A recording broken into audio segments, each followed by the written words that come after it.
बिल्कुल फ्री का नुस्खा है। घर तुसी मुरब्बा तैयार करोगे, कोई तुहानू बाजारों लैन की लोड़ कोनी। इंशाल्लाह बहुत ही ज़बरदस्त आज की वीडियो होने वाली।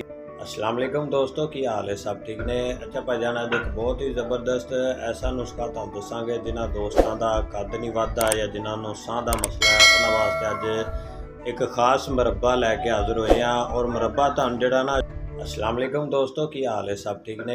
अच्छा भाईजान, अज एक बहुत ही ज़बरदस्त ऐसा नुस्खा तुहानू दसांगे जिन्हां दोस्तों का कद नहीं वधदा या जिन्होंने साह का मसला है, उन्होंने वास्ते अज एक खास मुरब्बा लैके हाज़र होए हैं। और मुरब्बा तुहानू जिहड़ा ना, बेल आइकन नूं दबा दिओ ताकि आने वाली अच्छी तो अच्छी वीडियो तुहानू मिल सके।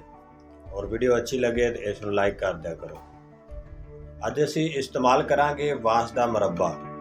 है असीं जिहड़ा ना वास लै आंदा है, वास का जिहड़ा थल्लों बिल्कुल गुला जिहड़ा निकलदा है, ताज़ा वास जिहड़ा निकलदा है, वो असीं इस्तेमाल करांगे।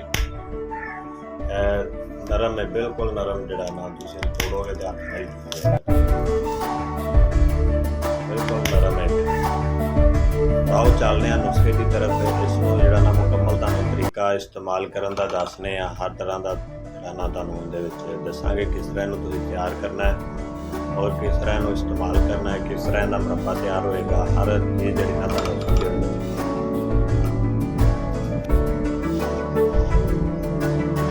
जनाब असीं इसनूं जिहड़ा ना बिल्कुल बरीक बरीक कट लांगे, बिल्कुल बरीक कटना है।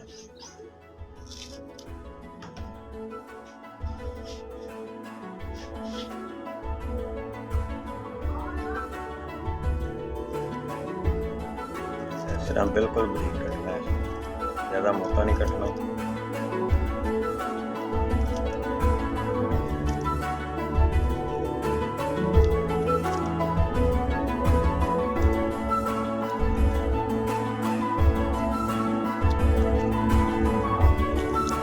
इसके अंदर जिहड़ा ना अग्गी कट लैनी है, बाल जिहड़े उतारने ने, इस तरह गिरी इन्हां दी कट लैनी।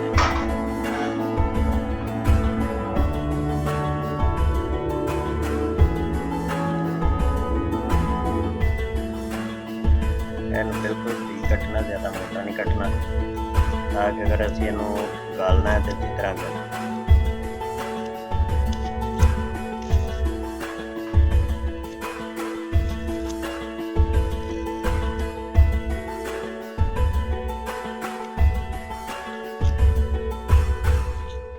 एक गुला जिहड़ा ना तुसीं इस्तेमाल कर सकते हो, काफ़ी बन जाएगा, तकरीबन 1 किलो के नज़दीक जिहड़ा ना मुरब्बा बन जाएगा।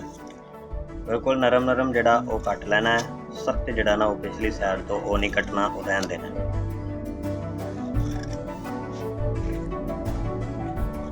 जितना बरीक कटोगे उतना ज़्यादा मज़ेदार मुरब्बा बनेगा और अच्छा बनेगा। तुसीं बाहरों लिया सकते हो, किसी भी तरीके तो, या बाहर जिहड़ा ना तुसीं बाहर दा गुला ले आओ, लिया के वो कुछ चीज़ें उतार के अच्छी तरह साफ करके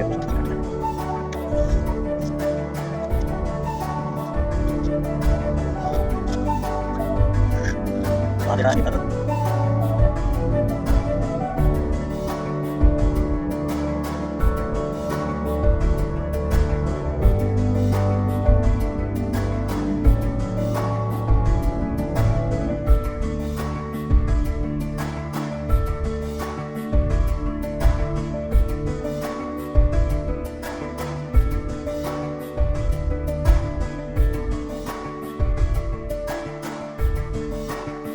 असीं लैना है सिर्फ नरम नरम जिहड़ा ना कच्चा, जिस तरह कच्ची चीज़ होंदी ना उस तरह लेनी।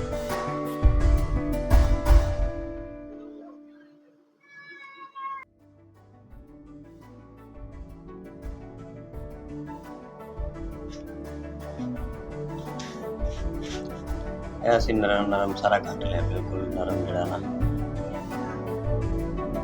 देखो अगर इस तोड़ांगे तो बड़ा ज़बरदस्त टुटेगा। है बिल्कुल नरम, कच्ची गिरिया को टूटेगा।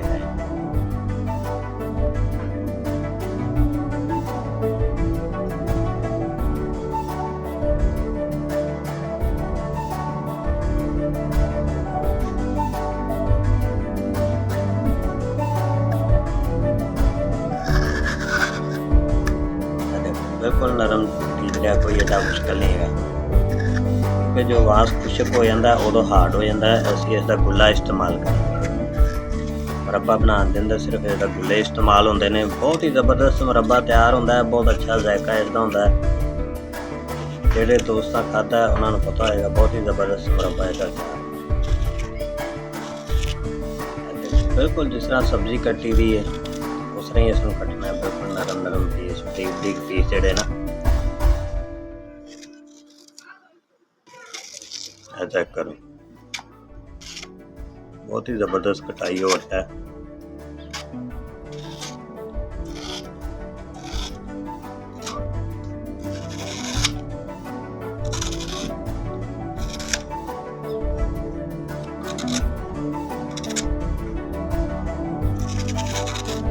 जिथे जोड़ा आ जाएगा उते थोड़ा जिहा हार्ड कटिंग है, बाकी जेड़ा ना बिल्कुल नरम गाजरा।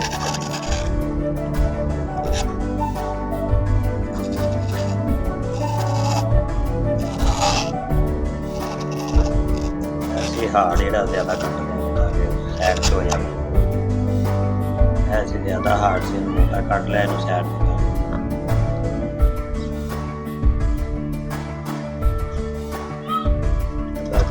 ਮੁਰੱਬੇ ਇਸਤੇਮਾਲ ਕਰਨ ਵਾਸਤੇ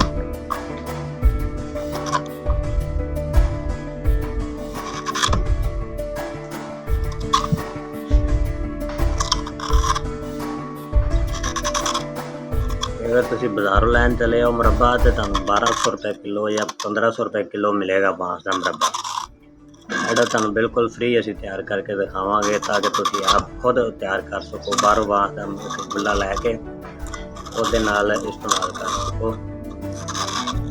बहुत ही ज़बरदस्त मुरब्बा तैयार होता है।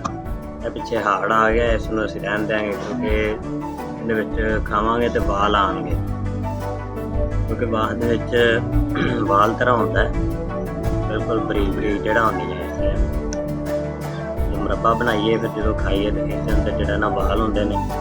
असीं बिल्कुल नरम नरम जड़ा ना लेना है।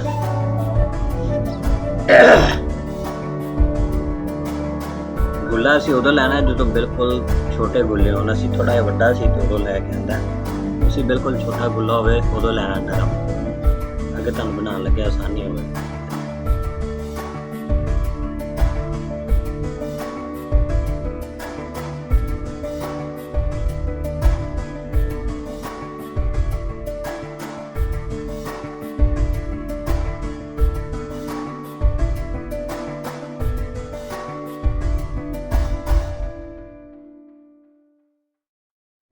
जी दोस्तों, ਇਹ ਕਟਾਈ ਸਾਡੀ ਜਿਹੜੀ ਨਾ ਬਿਲਕੁਲ ਮੁਕੰਮਲ ਹੋ ਗਈ ਹੈ। ਹੁਣ ਇਸ ਨੂੰ ਅਸੀਂ ਧੋ ਕੇ ਅੱਛੀ ਤਰ੍ਹਾਂ ਸਾਫ਼ ਕਰਕੇ ਪਾਣੀ ਦੇ ਵਿੱਚ ਉਬਾਲਾਂਗੇ। ਉਬਾਲ ਕੇ ਜਦੋਂ ਨਰਮ ਹੋ ਜਾਏਗਾ ਇਸ ਨੂੰ ਜਿਹੜਾ ਨਾ ਪਾਣੀ ਦੇ ਅੰਦਰੋਂ ਕੱਢ ਕੇ ਔਰ ਇੱਕ ਅਲੱਗਾ ਬਰਤਨ ਦੇ ਵਿੱਚ ਅਸੀਂ ਚਾਸ਼ਨੀ ਪਕਾਵਾਂਗੇ। ਚਾਸ਼ਨੀ ਪਕਾ ਕੇ ਜਦੋਂ ਇਹ ਪਾਣੀ ਦੇ ਵਿੱਚ ਨਰਮ ਹੋ ਜਾਏਗਾ ਇਸ ਨੂੰ ਪਾਣੀ ਚੋਂ ਬਾਹਰ ਕੱਢ ਲੈ। ਉਸ ਤੋਂ ਬਾਅਦ ਚਾਸ਼ਨੀ ਜਿਹੜੀ ਸਾਡੀ ਤਿਆਰ ਹੋਈ ਹੋਏਗੀ, ਜਿਹੜੀ ਉਬਾਲੇ ਖਾਂਦੀ ਹੋਏਗੀ, ਬਿਲਕੁਲ ਜਿਹੜਾ ਨਾ ਲੇਸਦਾਰ ਬਣ ਗਈ ਹੋਏਗੀ। ਤੁਸੀਂ ਦੇਖ ਲੈਣਾ ਕਕਰਾ ਵੀ ਲੇਸਦਾਰ ਹੋ ਗਿਆ, ਹੱਥ ਨਾਲ ਲਾ ਕੇ ਬਣੀ ਚੱਲਾ ਪੀਏ ਚਾਸ਼ਨੀ ਦੇ ਵਿੱਚ। ਤੇ ਫਿਰ ਤੁਸੀਂ ਜਿਹੜਾ ਨਾ ਪਾਣੀ ਦੇ ਅੰਦਰੋਂ ਕੱਢ ਕੇ ਇਹਨੂੰ ਮੁਰੱਬੇ ਨੂੰ ਚਾਸ਼ਨੀ ਦੇ ਅੰਦਰ ਸੁੱਟ ਦੇਣਾ। ਸੁੱਟ ਕੇ 1-2 ਦਿਨ ਜਿਹੜਾ ਨਾ ਉਸ ਦੇ ਅੰਦਰ ਪਿਆ ਰਹਿਣ ਦੇਣਾ ਤਾਂ ਮੁਰੱਬੇ ਦੇ ਅੰਦਰ ਜਿਹੜਾ ਨਾ ਜਿਹੜੇ ਅਸੀਂ ਪੀਸ ਕੱਟੇ ਨੇ ਇਹਨਾਂ ਦੇ ਵਿੱਚ ਜਿਹੜਾ ਨਾ ਸ਼ੀਰਾ ਅੱਛੀ ਤਰ੍ਹਾਂ ਪਹੁੰਚ ਜਾਏ। ਔਰ 2 ਦਿਨ ਜਿਹੜਾ ਨਾ ਇਸ ਨੂੰ ਪਿਆ ਰਹਿਣ ਦੇਣਾ, ਇਸਤੇਮਾਲ ਨਹੀਂ ਕਰਨਾ।